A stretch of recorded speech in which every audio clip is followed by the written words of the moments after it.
Can you see the light? It shines so blindingly. The hexagon light. Yeah, Duke likes to play Fox against Yoshi.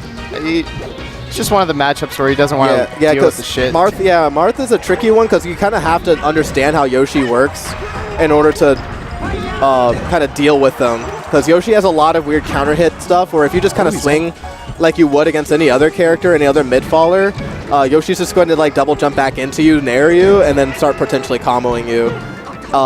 You also have to get used to like his block strings that he does. They are technically vulnerable, they're just really scary. So those are kind of things that I think you just kind of have to practice, or you just have to think about him a lot. And you know, who thinks about the Yoshi matchup, right? Other than like Yoshi players. I mean, we kind of have to here a little bit. I mean, I've thought about it because running into Tommy so much, but that's true. Yeah, Tommy does make people have to think about it for sure. So yeah, Duke definitely has the bracket experience against Yoshi. I feel like he has a weird mindset about Melee. Like, he doesn't necessarily want to be like the best. Yeah. I don't know if you've seen Sleepy K's video, Why Do You Lie About Wanting to Be Good at Super Smash Bros. Melee for the Nintendo GameCube? I haven't seen it. He essentially says that your goal, if you actually want to be good at Melee, should be to be the best player in the world. Because you're not going to be like, let's say you're like a power rank player in your state and like that was your goal. Like, are you going to stop trying to be better at that point if you actually want to be good? It just doesn't make sense. Like, the logical path is that if you keep wanting to be good, eventually your goal is to be the best. Maybe. Or your goal could just be, I just want to dominate my state, you know? But if your state happens to be a packed region, then it might be a matter of course that you become. Yeah. Like, if you're in Cali, it's like, oh, I want to be the top player in SoCal. Well. Yeah, but at a certain point, once you hit that goal and you're like not interested in progressing any further, then you're not really interested in getting better. Well, maybe. I mean, but like, there's also baby steps, right? Like, but I don't think I necessarily agree with this. I mean, yeah, I think there are goals along the way, obviously, and you can set those up for yourself. Like, I mean, you could say your end goal is, I want to be the best player in the world. I mean, I don't think there's anything wrong with that, but I don't think that's necessarily a goal that you should have, especially to start. Yeah, I mean, it's kind of unrealistic to think that. I mean, that's but I understand where he's coming from, though. Yeah. But anyway. What I was going to say, where I was going with that is that Duke is like the opposite. And a lot of people talk about how you should just stick to your character and like iron out all the matchups, because that's going to be how you're best with that character. Right. Duke is kind of a mercenary when it comes to his characters, and he's just like willing to do essentially whatever it takes to get the W. He's not really interested in traveling. He's not interested in being, you know, much better than he is right now, which is, you know, Melee Nami top 100. yeah. He's kind of content with his low PR spot, I guess, maybe. Word. So anyway, Angel, Ansquil from Flagstaff.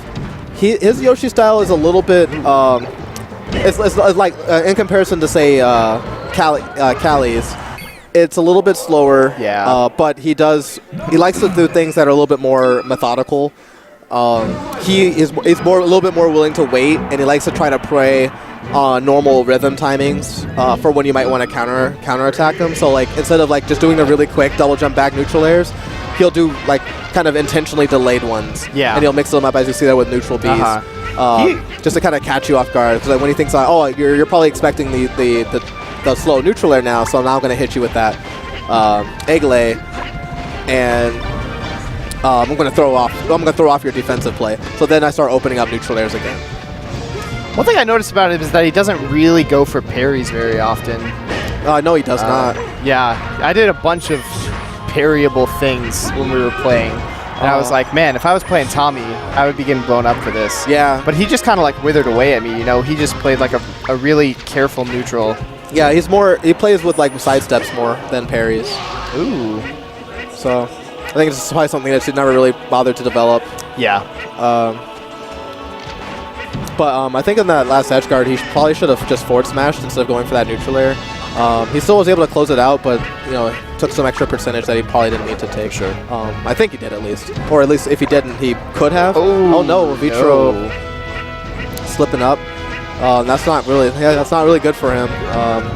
Giving him all this momentum, especially when he's playing against, or when Vitro's playing as a Fox. You know, it's a character that he doesn't really practice all that often. It's probably going to lead to bad things. But let's see if he is able to overcome this adversity and basically start exploiting stuff. Usually what I like to do is just keep it simple, play a really strong dash dance game, and play for dash dance grab up throw up airs, and just exploit Fox brokenness. Yeah. What set was it that PPU played AMSA, and he just played like Fox and didn't commit to anything for the whole set? Yeah, and he ended up winning. I don't remember, but I know which one. I know which set you're talking about. Where he's like, you know, screw Marth. I'm just gonna play Fox and play dirty, and sometimes that's the way. Sometimes that's the way you gotta go. Jab wars against Fox. Yeah, probably wouldn't. Fox can combo into something pretty good off of that. Yeah, I mean Yoshi got good stuff too, but like Fox jabs at 0 versus Yoshi jabs at 100. Yeah. You can't shine spike. Yeah, he's like, wait. Jump. You have to bait it out. Like when you see double jump, he goes a finite distance, or he has a set distance. So you can look for the air dodge, or you just space against the full length of the double jump. Like he doesn't have any way to really cancel it. Unless he does an aerial, at which point you can bait it out and it becomes vulnerable. Exactly. That's part of like baiting out the double jump. Yeah. Oh, gets hit trying to drill from ledge. Yeah, egg throw, a pretty meaty projectile. You usually have to commit a lot to it. I feel like that could have been an up air. But you might have been worried about smash DI. Yeah. But still, he was able to close at least, so unfortunately for him. It's on the last stock situation. Still technically doable. I always say Fox does not have to get hit. Oh, he reached a little too deep and then jumps into the egg. That's a little bit of jitters, I think. A nice counter hit. Let's see if Angel can clean this up or if we're going to see another reverse 3-0. Duke is in a bad spot right now. Taking it back to FD. It's a good idea, I think. I don't know. I feel like this is definitely the best stage for Fox in the matchup. Yeah, taking away platforms is really good. No shield drops. But I think it doesn't benefit him as much as it would if it were like Tommy. I think Angel's style of Yoshi is more suited to playing on this stage than Tommy would be. Sure, but even then, even with that, it still takes away options. For sure. Even if the style is better. Yeah. It's still efficient. Because like the only what's the alternative? Stadium, you know. Yeah. And I mean, technically speaking, Stadium actually would be a pretty good stage. Lower ceiling, up throw up airs become that much stronger. Yeah, I think it's your second counter pick in the matchup. Yeah, for sure. But Yoshi does get the shorter platforms to do his double jump stuff off of. Yeah. So here, none. All you can do is run away. You can choose to jump, and you can choose to not approach you, or you can choose to approach you with this double jump there. And because those are since his approaches are that much more linear, it becomes that much easier to do trades and counter hits yourself as Fox. Because if you actually get a good trade against his DJC Nair, you know, Fox or Yoshi's without a double jump, and he's going to be a lot easier to edge guard without hyper armor. And Yoshi's not even really one of those characters where you have the trade-off in this matchup of like neutral game versus punish game. I don't really think his punish game benefits all that much from being on FD either. Yeah, because usually he likes to combo off the platforms and do tech reads to extend them out. Usually that's what like AMSA kind of does.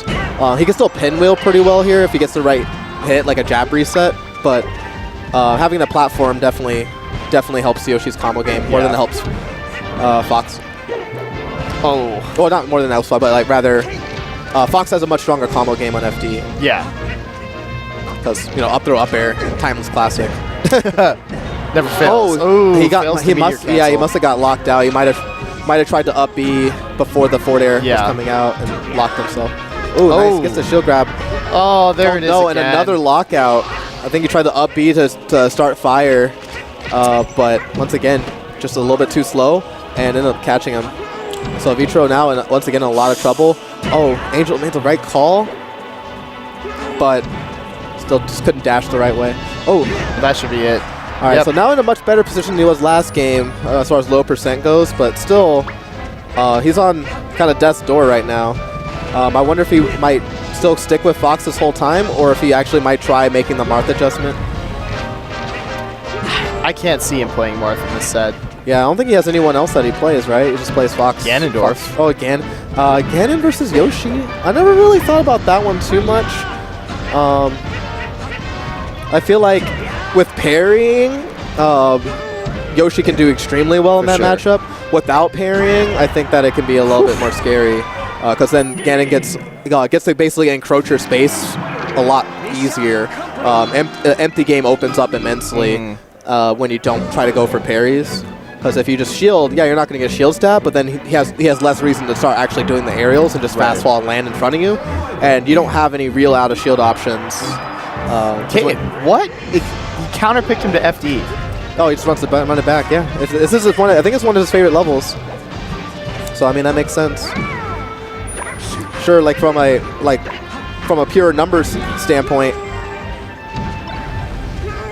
it makes sense that this wouldn't be the best counter pick for him. Yeah. Like something like Yoshi Story or Battlefield would be really good, but play where you're comfortable. That's what I always say. I guess so.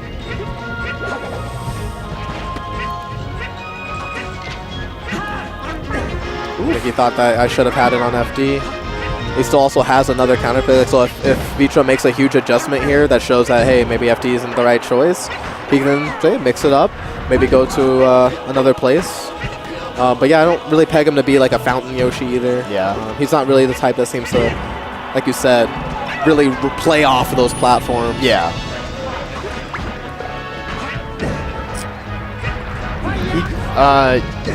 He took me to Dreamland. Ooh. I'm not sure if he'd want to do that against Fox. Oh, tail whip.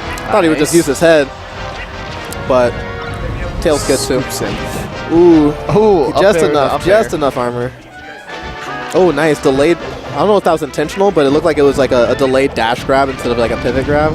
So I actually allowed him to catch that side step. That was a nice three-piece there by Duke. Nair the turnaround up tilt to up air. Another classic. It's almost like a champ, the champ combo. Yeah. Ooh, shouts out to Champ. Shout out to Champ. We're running some real Smash 4 shit now. Dude, you wanted to run like an honorary Arizona tournament like a long time ago. Just never happened. It's very sad. It's kind of at a time like before the renaissance of Melee, the Evo. So like now, if you were to try it, I'm sure you'd probably make it work. Might get enough interest with enough notice. Be a nice time. He said he's interested in getting back into Melee. Yeah, he has been doing a lot of Smash 4. Yeah. With 2GG. It's like the only big Smash 4 on thing the right West now. Coast. Yeah. Well, I guess VGBC as well, but yeah. Well, VGBC on they're on East Coast. Yeah. But 2GG's doing it big. Doing it big. Champ always did run some pretty dope tournaments. Champ combo will always be a fond memory. That small little house with all those people. It's like a little 3-bedroom house in California. Put 80 people in there at a time. That's nuts. It was. Dude got jab up smash and broke the double jump armor and then just went and up smashed again. So yeah, good stuff. He brought it back. Bringing it back, yeah, 2-2. The Sheik set count. Back to FT? Are you fucking kidding me? Back. Let's go. Take him home. This is Arizona. This is Arizona stage. FD.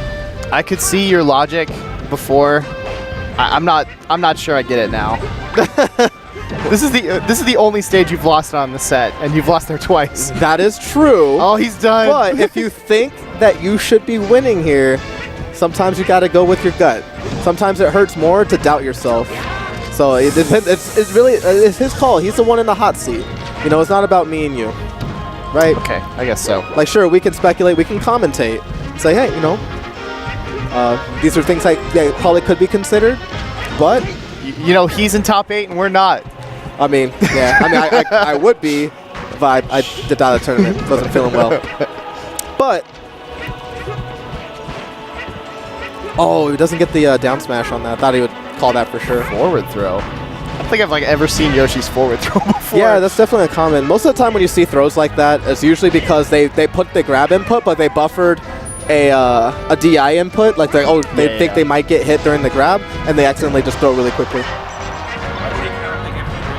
That's what I'm saying. He's trying to justify it. I'm trying to justify it by just picking what you like versus the actual practicality. But you make excellent points. Do you You're wanna not wrong. You're not wrong. Yeah, no, like, if he takes me here as a Yoshi, I will take the shit to the bank all day. Like, he has no platforms, he can't move around. Like, Yeah, but his style of Yoshi isn't one that really does that, you know? I actually pointed that out. So maybe...